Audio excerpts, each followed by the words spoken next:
औज़ुबिल्लाहि मिनश्शैतानिर्रजीम बिस्मिल्लाहिर्रहमानिर्रहीम।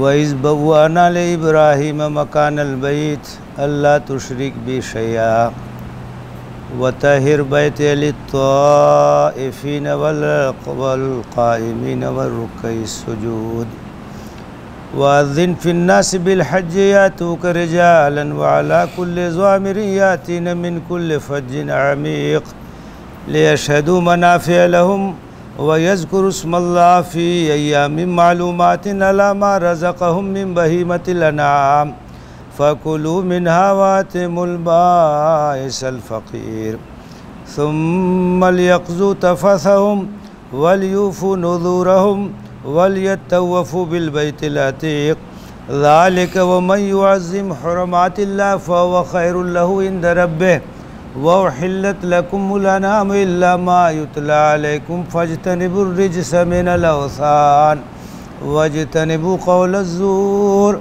हुनफ़ा लिल्लाहि गैर मुशरिकीन बिह वमन युशरिक बिल्लाहि फ़कअन्नमा ख़र्र मिनस्समा फ़तख़्तफ़ुहु अत्तैरु औ तहवी बिहिर्रीहु फ़ी मकानिन सहीक़ ज़ालिक वमन युअज़्ज़िम शाइरल्लाह फ़इन्नहा मिन तक़वल क़ुलूब लकुम फ़ीहा मनाफ़िअ इला अजलिन मुसम्मा सुम्मा महिल्लुहा इलल बैतिल अतीक़ वलिकुल्लि उम्मतिन जअलना मनसकन लियज़्कुरू इस्मल्लाहि अला मा रज़क़हुम मिन बहीमतिल अनआम फ़इलाहुकुम इलाहुन वाहिद फ़लहू अस्लिमू वबश्शिरिल मुख़्बितीन अल्लज़ीना इज़ा ज़ुकिरल्लाहु वजिलत क़ुलूबुहुम वस्साबिरीना अला मा असाबहुम वल्मुक़ीमिस्सलाति वमिम्मा रज़क़नाहुम युनफ़िक़ून वल्बुदन जअलनाहा लकुम मिन शाइरिल्लाह लकुम फ़ीहा खैर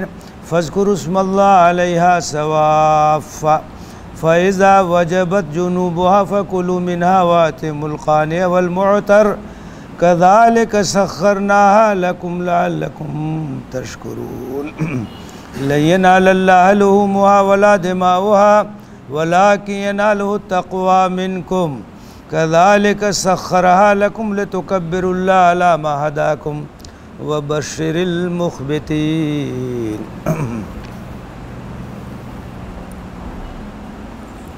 और याद करो जबकि इब्राहीम के लिए बैतुल्लाह की जगह को हमने ठिकाना बनाया इस हिदायत के साथ कि मेरे साथ किसी को शरीक न ठहराना और मेरे घर को तवाफ़ करने वालों के लिए, क़याम करने वालों के लिए और रुकू और सजदा करने वालों के लिए पाक व साफ़ रखना और लोगों में ऐलान करा दो हज का ताकि वो पैदल और कमज़ोर ऊँटनियों पर दूर दराज के इलाक़ों से सफ़र करके आएँ और अपनी मनफ़ात हासिल करें और अल्लाह का नाम लें मालूम अय्याम में उन चौपायों पर जो अल्लाह ताला ने उन्हें बख्शा है, तो उसमें से खाओ और मोहताज फ़कीर को भी खिलाओ।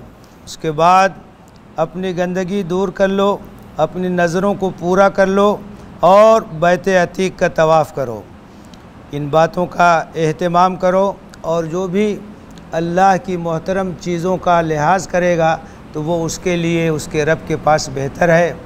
और तुम्हारे लिए चौपाए हलाल हैं सिवाय वो जिनका तुम्हारे सामने नाम लिया गया। चुनांचे तुम बुतों की गंदगी से बचो और झूठ से बचो, हर तरफ से यकसू हो करके अल्लाह की इबादत करो, उसके साथ किसी को शरीक न ठहराओ। और जो आदमी अल्लाह के साथ किसी को साजी ठहराता है तो उसकी मिसाल ऐसे ही है कि जैसे कोई आसमान से गिर जाए फिर उसे कोई परिंदा उचक ले या हवा उसे किसी दूर के मकाम पर ले जा कर के फेंक दे। ये वो चीज़ें हैं जिनका तुम एहतमाम करो और जो भी शाइरुल्लाह की ताज़ीम करेगा तो ये दिलों के तक़वा की अलामत है। तुम्हारे लिए इसमें खैर है और मनफ़ात है मुतय्यन मुद्दत तक, उसके बाद पुराना घर उनका मकाम है, उनकी मुक़र्रर जगह है। हर उम्मत के लिए हमने क़ुरबानी का तरीक़ा मुक़र्रर किया ताकि अल्लाह ने उन्हें चौपायों की जो रोज़ी दी है उस पर वो अल्लाह का नाम लें तो तुम्हारा माबूद वाहिद है, तुम उसी के फरमाबरदार रहो और खुजू और आजिज़ी अख्तियार करने वालों को बशारत दे दो। ये वो लोग हैं कि जब अल्लाह का ज़िक्र होता है तो इनके दिल लरस जाते हैं, कोई मुसीबत पेश आती है तो ये सब्र करते हैं, नमाज कायम करते हैं और जो रोज़ी हमने दी है उसमें से खर्च करते हैं। और कुर्बानी के ऊँटों को भी हमने तुम्हारे लिए अल्लाह की निशानियों में से बनाया है, तुम्हारे लिए इनमें खैर है, तो अल्लाह का इन पे नाम लो। तरह हाले कि ये सफ़ बस्ता खड़े हैं और जब ये अपने पहलू के बल गिर जाएं तो ख़ुद भी खाओ और ऐसे लोगों को भी खिलाओ जो क़नाअत पसंद हैं और ऐसे लोगों को भी जो दस्ते सवाल दराज करते हैं। इसी तरह से इन जानवरों को हमने तुम्हारे लिए मुसख्खर कर दिया है ताकि तुम शुक्र अदा करो।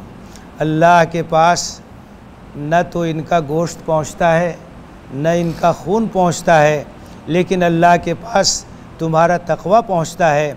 इसी तरह से हमने इन जानवरों को तुम्हारे लिए मुसख्खर कर दिया है, तुम्हारे काबू में कर दिया है, ताकि अल्लाह ने जो तुम्हारी हिदायत का इंतज़ाम किया है तुम उसकी किबरियाई का ऐलान करो और नेकूकारों को बशारत दे दो। ये सूरह अनाम की चंद आयतें हैं और इन सूरह हज की इन आयत करीमा में हज की और बैतुल्लाह की हकीकत भी वाज़े की गई है और क़ुरबानी की हकीकत भी वाज़े की गई है। क्योंकि क़ुरबानी के अय्याम करीब हैं और हज के मनासिक शुरू हो गए हैं, इसलिए ये मुनासिब है कि इन आयतों की रोशनी में हम अपनी मालूमात को ताज़ा कर लें और जो बातें पहले से मालूम है उनकी तज़कीर हो जाए। ये सूरह हज ख़ास तौर से इसका हज नाम इसीलिए पड़ा है कि इसमें हज के बहुत सारे अहकाम बयान किए गए और इसका जो आगाज़ हुआ है वो आखिरत के ज़िक्र से हुआ है और ये बताया गया है कि जब आखिरत का हंगामा बरपा होगा तो ऐसी बदहवासी का आलम होगा कि ऐसा लगेगा कि जैसे लोग नशे में हैं।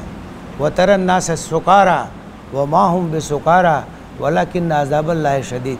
ऐसा लगेगा कि लोग नशे में हैं, हालांकि नशे की हालत नहीं होगी, वो अल्लाह का अज़ाब इतना शदीद होगा कि बदहवासी होगी, लोग परेशान होंगे। तो आखिरत का ज़िक्र है, तौहीद का ज़िक्र है और तौहीद के दलाइल ज़िक्र किए गए हैं और शिर्क की तरदीद की गई कि दुनिया का सबसे बड़ा जुल्म अगर कोई है तो वो ये है कि अल्लाह के साथ किसी को शरीक ठहराया जाए। अल्लाह ने खालिक है, वही सब कुछ पैदा किया, राज़िक है, वही खिलाता है, वही पिलाता है, हम उसकी इबादत में किसी को शरीक ठहराएं तो ये सबसे बड़ा जुल्म है, सबसे बड़ी ज़्यादती है। तो शिर्क की तरदीद की गई है।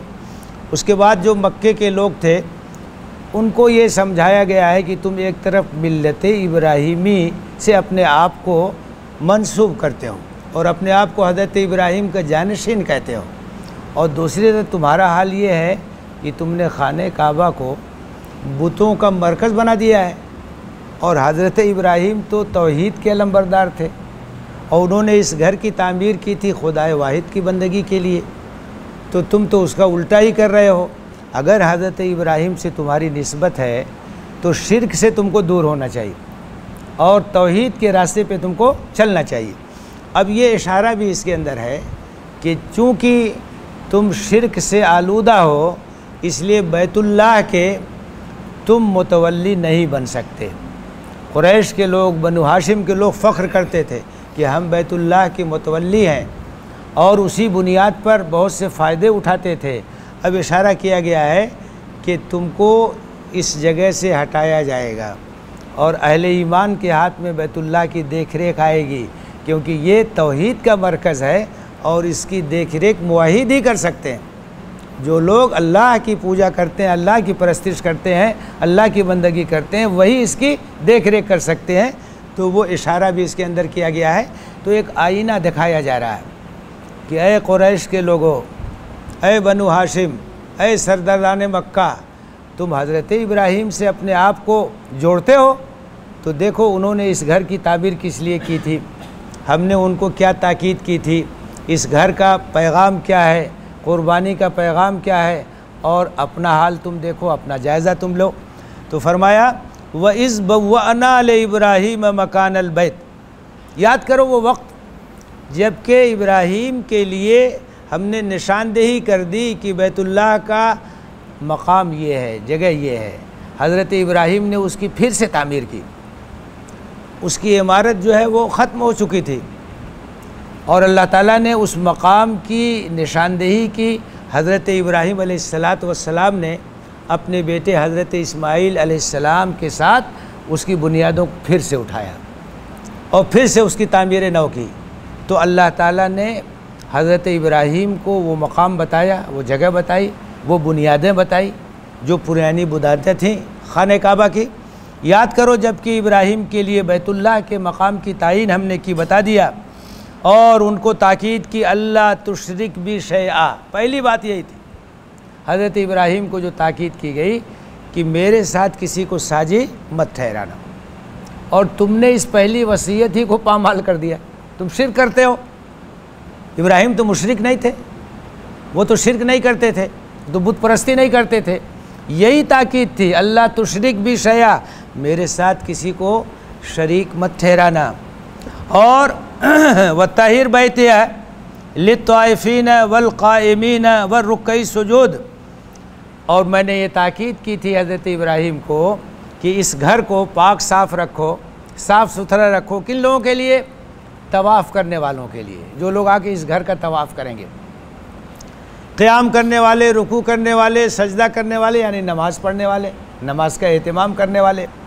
तो ये घर तो इसलिए बना है कि यहाँ तवाफ़ करने वाले आएँ, यहाँ नमाज़ पढ़ने वाले रहें, और तुमने इसको बुत परस्ती का अड्डा बना दिया है और हज़रत इब्राहीम से अपनी निस्बत कायम करते हो। हज़रत इब्राहीम का पैगाम तो ये है, हज़रत इब्राहीम की दावत तो ये है।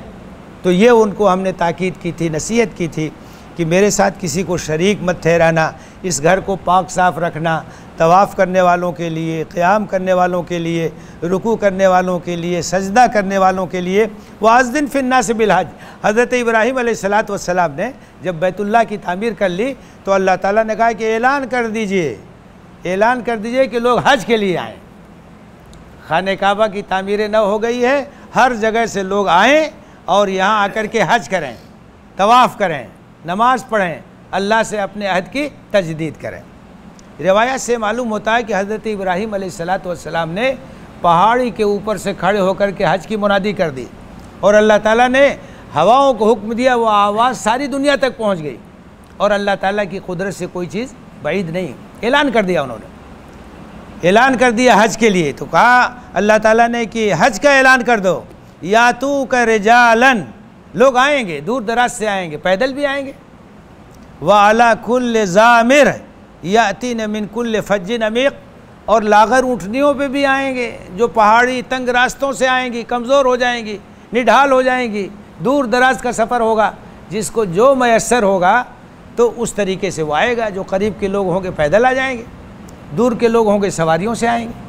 तो उस वक्त जो सवारी थी तो वो ऊँट की थी, ऊँटनी की थी।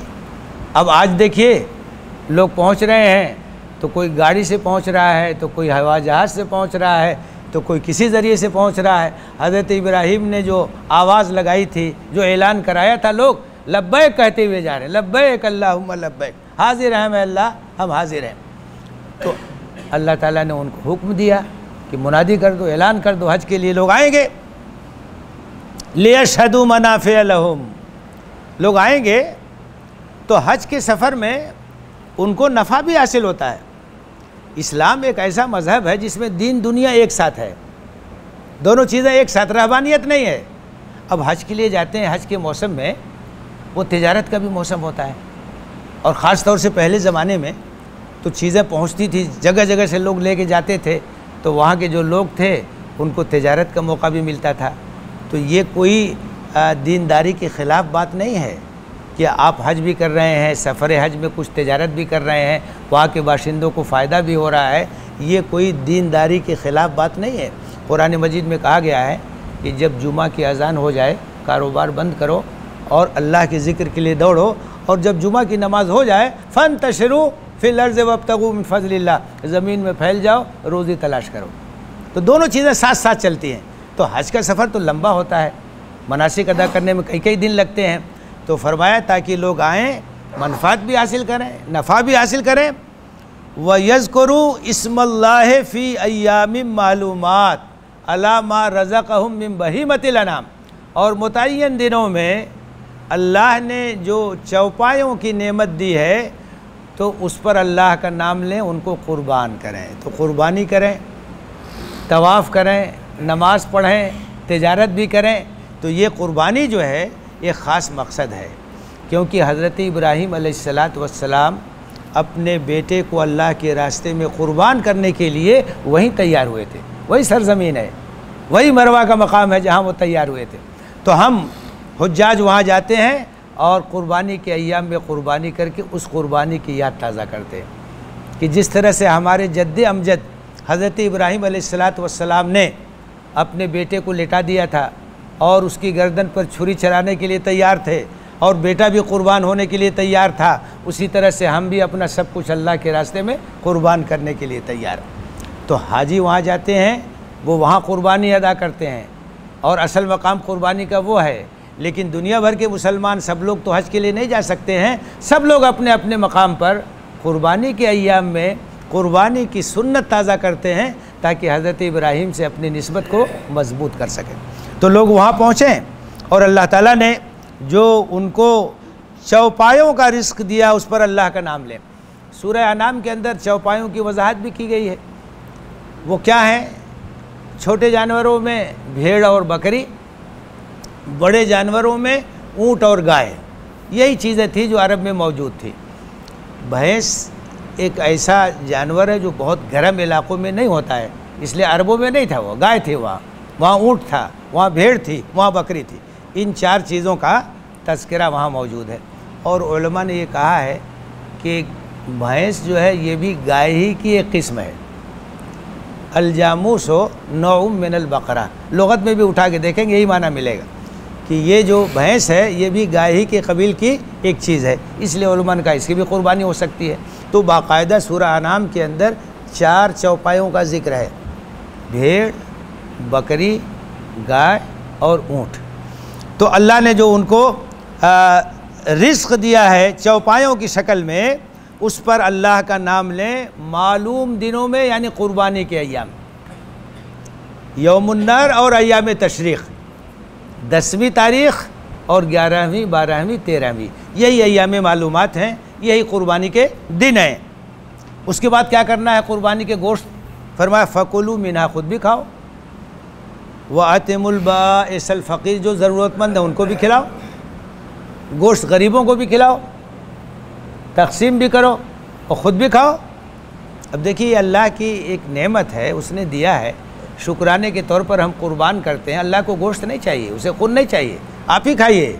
वो एक अलामत है कि हम इस जानवर का खून ज़मीन पे बहा रहे हैं, अल्लाह का हुक्म होगा हम अपनी गर्दन भी कटाने के लिए तैयार। यही उसका पैगाम, यही उसका मैसेज है कि अल्लाह के रास्ते में हम सब कुछ कुर्बान करने के लिए तैयार।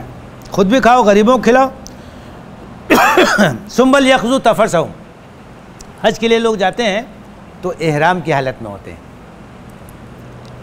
एक सफ़ेद कपड़ा तहमत बना लेते हैं, एक सफ़ेद कपड़ा कंधे पे रहता है, सर भी खुला रहता है, और जब तक एहराम में रहते हैं नाखून भी नहीं काटते हैं, बाल भी नहीं काटते हैं। जब कुर्बानी हो जाएगी तो अब अपना नाखून भी काटिए, बाल भी काटिए, एहराम का कपड़ा भी अब बदल लीजिए, अब सिला हुआ कपड़ा पहन लीजिए। उसी की तरफ इशारा किया गया है। जब कुर्बानी हो गई तो अब अपनी सफाई करो, नाखून काट लो, बाल बढ़ गए हैं तो बाल काट लो, एहराम के कपड़े बदल लो।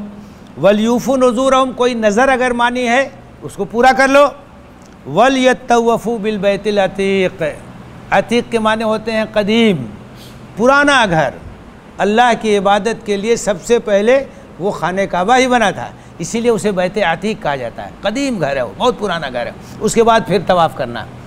तो हाजी लोग जब जाते हैं मक्का पहुंचने के बाद सबसे पहले जो तवाफ़ करते हैं उसको कहा जाता है तवाफ़ क़ुदूम, आने का तवाफ़। उसके बाद चले जाएंगे 8 तारीख को मिना, 9 तारीख आज है, आज वहाँ हैं हम लोग अरफ़ात में। रात में आएंगे तो मुज़दलिफ़ा में रहेंगे और 10 तारीख की सुबह मिना आएंगे। मिना आने के बाद क्या करेंगे? कुर्बानी करेंगे। उसके बाद बाल मुडवाएंगे, उसके बाद नहा धो के अपना कपड़ा पहनेंगे, उसके बाद फिर मक्का जाकर के तवाफ़ करेंगे। उसी तवाफ़ का यहाँ जिक्र है। इस तवाफ़ को तवाफ़ इफ़ाज़ा कहते हैं, तवाफ़ ज़ियारत भी कहते हैं। ये ज़रूरी है, तो उस तवाफ़ का जिक्र। उसके बाद जाओ और बैत अतीक का तवाफ़ करो। ज़ालिक, इन बातों का ख्याल रखो। व मन युअज़्ज़िम हुरमातिल्लाह, और जो भी अल्लाह ताला की मुकर्रर की हुई मोहतरम चीज़ों के ताज़ीम करेगा उसके लिए बेहतर है। वहाँ तमाम चीज़ें, खाने काबा, सफ़ा मरवा और उसके बाद जितने शायर हैं सब काबिल एहतराम हैं। तारीख़ जुड़ी हुई है।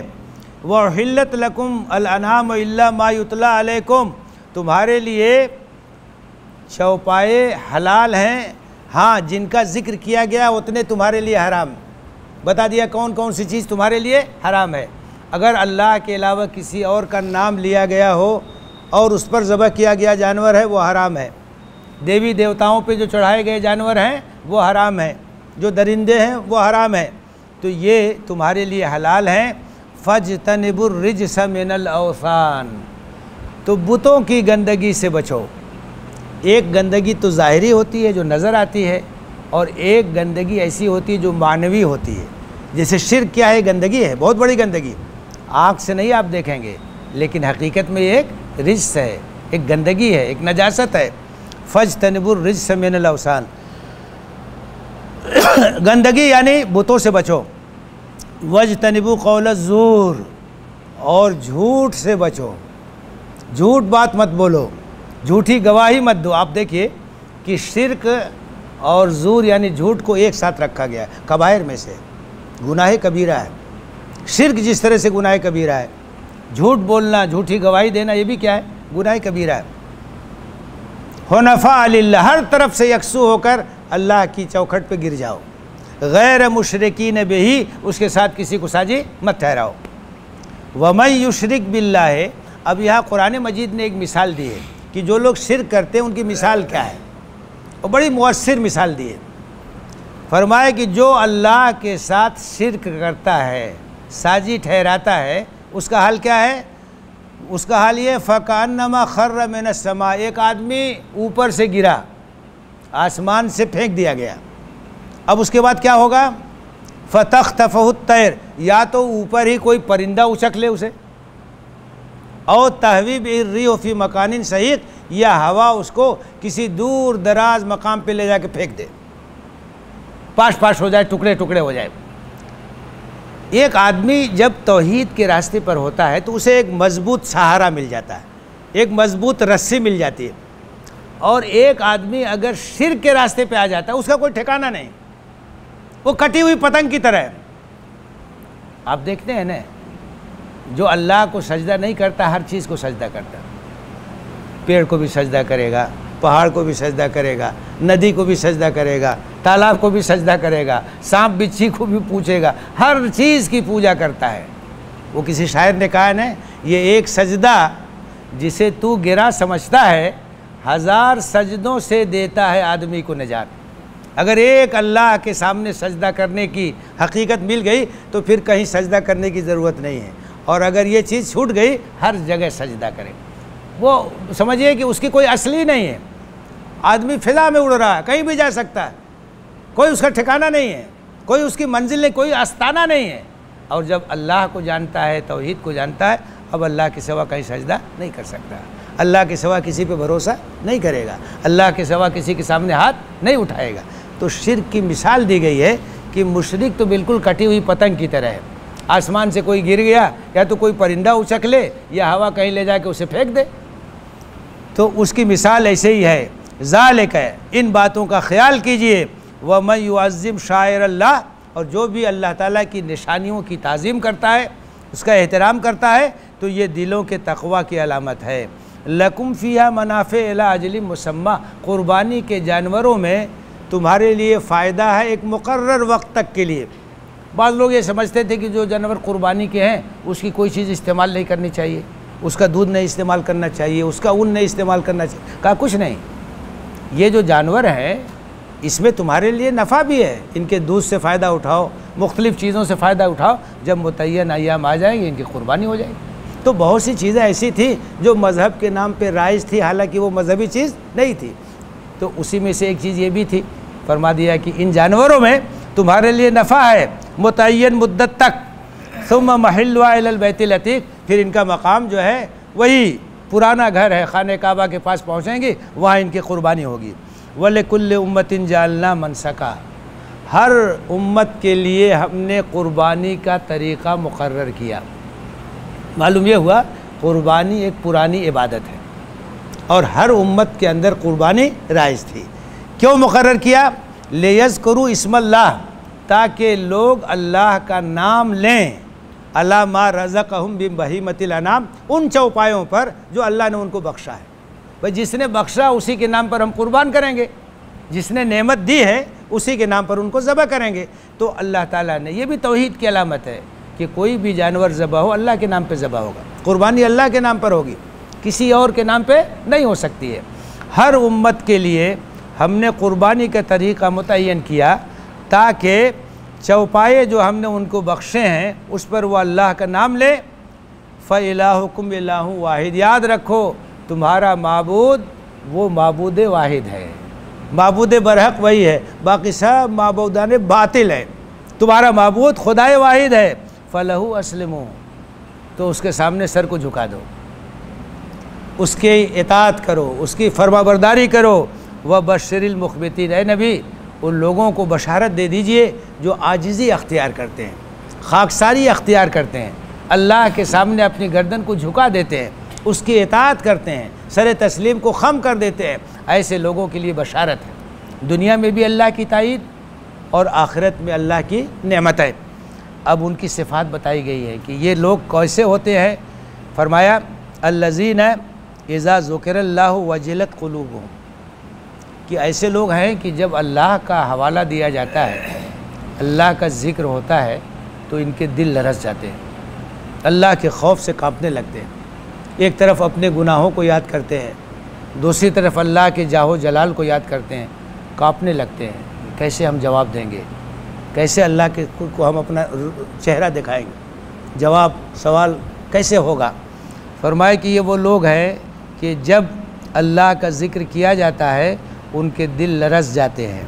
वसाबिरीन अला मा असाबहुम, कोई मुसीबत आती सब्र करते हैं। दुनिया तो आजमाइश की जगह है, अल्लाह ताला तरह तरह से आजमाता है, तो अहले ईमान क्या करते हैं? सब्र करते हैं। अल्लाह का फ़ैसला है, इन्ना लिल्लाहि व इन्ना इलैहि राजिऊन, हम सब अल्लाह के लिए, उसी की तरफ हमको पलट के जाना है। तीसरी सिफत क्या? वल मुक़ीमिस सलाह, नमाज कायम करते हैं, नमाज की निगहदाश्त करते हैं, नमाज की पाबंदी करते हैं, क्योंकि नमाज अल्लाह से ताल्लुक़ को मजबूत करने वाली चीज़ है और ईमान लाने के बाद सबसे बड़ा फरीज़ा क्या है? नमाज। तो ये नमाज कायम करते हैं। व मिम्मा रज़क़नाहुम युनफ़िक़ून, और जो रोज़ी हमने दी है उसमें से खर्च करते हैं। चार चीज़ें हैं यहाँ, अल्लाह का खौफ है इनके पास, सब्र करते हैं, नमाज की पाबंदी करते हैं, अल्लाह के रास्ते में खर्च करते हैं। ये ऐसे लोगों की अलामत है जिनके दिल में अल्लाह की अज़मत है, जिनके दिल में खाकसारी है, तवाज़ु है, जो अल्लाह को पहचानते हैं, उनका किरदार इस तरह का होता है। वलबुदन जअल्नाहा लकुम मिन शाइरिल्लाह, और क़ुरबानी के ऊँटों को भी हमने तुम्हारे लिए अल्लाह की निशानियों में से बनाया है। क़ुरबानी का ज़िक्र ऊपर आ चुका है, लेकिन ऊँट का ज़िक्र ख़ास तौर से किया जा रहा है इसलिए कि यहूदियों ने ऊँट की क़ुरबानी को ममनू करार दे दिया था। फरमाया कि ये तो अल्लाह के शायर में से है, ऊँट की क़ुरबानी को कैसे कोई मना कर सकता है, हलाल है वो। तो फरमाया वलबुदन जअल्नाहा लकुम मिन शाइरिल्लाह, क़ुरबानी के ऊँटों को हमने तुम्हारे लिए अल्लाह की निशानियों में से बनाया। वो जाते थे और उनके गर्दनों में कलादा लटका दिया जाता, मालूम होता था कि ये बैतुल्लाह जा रहे हैं क़ुरबानी के लिए, ये अल्लाह के घर जा रहे हैं क़ुरबानी के लिए। लोग के दिलों में एक एहतराम होता था, निशानी, बंदगी रब की निशानी। ये वो जानवर है जो अल्लाह के नाम पर क़ुरबान होंगे, किसी और के नाम पे क़ुरबान नहीं होंगे। तो क़ुरबानी के ऊँट भी तुम्हारे लिए क्या है? अलामत, शाइरुल्लाह में से है।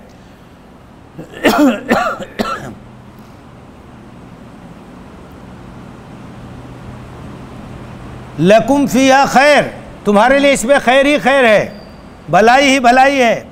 फ़ज़्कुरू इस्मल्लाह अलैहा सवाफ़ा, ऊँट की कुर्बानी का तरीका अलग है और जानवरों की कुर्बानी का तरीका अलग है। जैसे आप अगर बकरा ज़बह करते हैं, दुम्बा ज़बह करते हैं, या आप जो है भैंस ज़बह करते हैं, पड़वा ज़बह करते हैं, तो उसको ज़मीन पे लेटाते हैं, उसका पैर बांध देते हैं, क़िबला रू करके उसको गर्दन पर जो है छुरी चलाते हैं। ऊँट को नहर किया जाता है, ऊँट को क़िबला रू खड़ा किया जाता है, खड़े रहते हैं वो। और जो माहिर लोग होते हैं वो इतना बड़ा एक नेज़ा होता है, वो लेके आते हैं और उनके गर्दन पे यहाँ जो है इस तरह से नेज़ा मारते हैं, वो खड़े खड़े रहते हैं वो।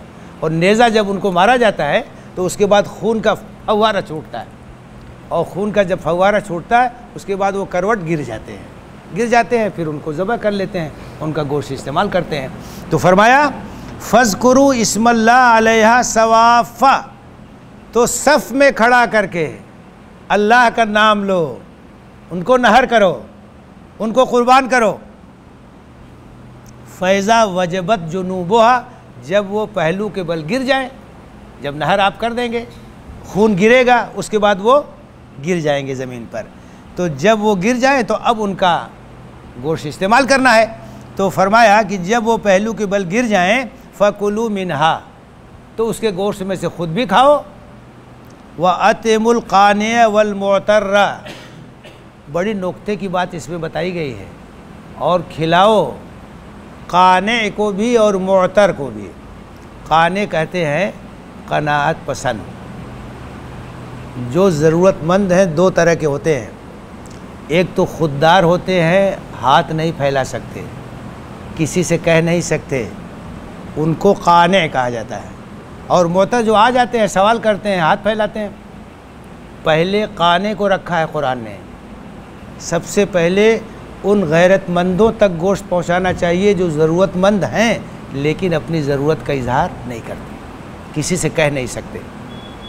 हमारी ज़िम्मेदारी है कि ऐसे लोगों तक हम पहुंचाएं, ऐसे लोगों की हम मदद करें। मांगने वाले तो आते ही रहते हैं, वो तो पा ही जाएंगे, लेकिन ऐसे खुददार, ऐसे गैरतमंद, ऐसे क़नाअत पसंद जो ज़रूरतमंद होने के बावजूद कह नहीं सकते, कुरान ने उनको पहले ज़िक्र किया है। तो ऐसे लोगों को भी खिलाओ, और जो हाथ फैलाते हैं उनको भी खिलाओ, उनको भी दो। क़ाने और मुअतर, कज़ालिक सख़्ख़रनाहा लकुम, इसी तरह से हमने इन जानवरों को तुम्हारे लिए मुसख्खर किया है ताकि तुम अल्लाह का शुक्र अदा करो। आप ज़रा सोचिए कि ऊँट इतने बड़े डील ढोल वाला और हमारे इशारे पे चलता है, अल्लाह ने इस तरह से मुसख्खर कर दिया है, पड़वा है ज़बरदस्त किस्म का, हमारे इशारे पे चलता है। अगर ये जानवर अड़ जाए तो हम कुछ नहीं कर सकते।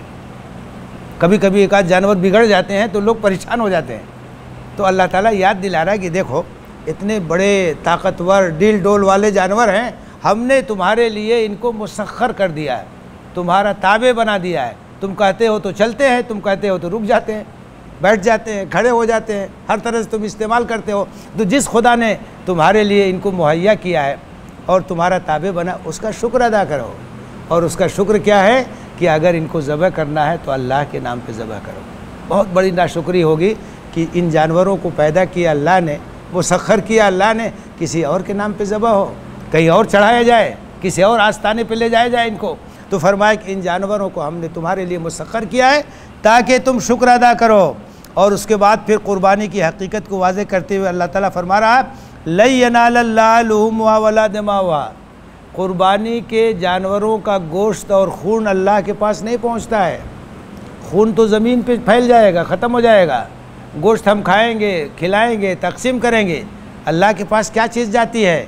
वला कि यनालहु तक़वा मिनकुम, अल्लाह के पास तुम्हारे दिलों का तक़वा पहुंचता है, तुम्हारी नीयत पहुंचती है, तुम्हारा जज्बा पहुंचता है, तुम्हारा इरादा पहुंचता है। किस नीयत से तुम कुर्बानी कर रहे हो? इखलास होना चाहिए, लिल्लाहियत होनी चाहिए।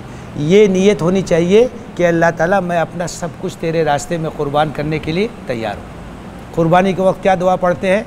इन्ना सलाती व नुसुकी व महयाय व ममाती लिल्लाहि रब्बिल आलमीन, मेरी नमाज, मेरी कुर्बानी, मेरा जीना, मेरा मरना सब अल्लाह रब्बुल आलमीन के, जो कुछ मेरे पास है सब अल्लाह के रास्ते में लुटाने के लिए। यही जज्बा है, यही नीयत है जो अल्लाह के पास पहुंचने वाली है। इसलिए अपनी नीयतों को खालिस करो, अपने इरादों को पाक करो, कोई खोट नहीं होनी चाहिए।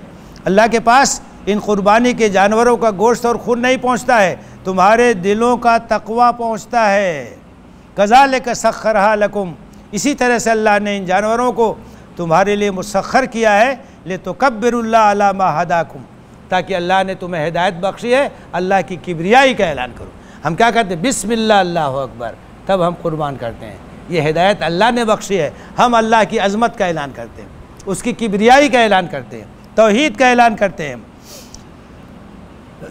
व बश्शिरिल मुहसिनीन, और ऐसे खूबकारों को, नेकूकारों को जो तौहीद के रास्ते पे चलते हैं, इखलास के साथ इबादत करते हैं, ऐ नबी उनको बशारत दे दीजिए। अल्लाह ताला उनके लिए दुनिया और आखिरत की कामयाबियों को अल्लाह ने तैयार कर रखा है। दुनिया में भी अल्लाह की ताईद और नुसरत, आखिरत में भी कामयाबी। तो इन आयात करीमा में मिल्लत इब्राहीमी की हकीकत भी वाज़ह की गई है, हज के मनासिक की हिकमत भी वाज़ह की गई है, और क़ुरबानी की रूह और उसका पैगाम भी लोगों के सामने रखा गया है। अल्लाह से दुआ है कि इन अय्याम में जो लोग भी हज की तौफ़ीक़ पाए हैं, मनासिक हज अदा कर रहे हैं, अल्लाह ताला इखलास के साथ उनको मनासिक अदा करने की तौफ़ीक़ दे और उसे कबूल फ़रमाए।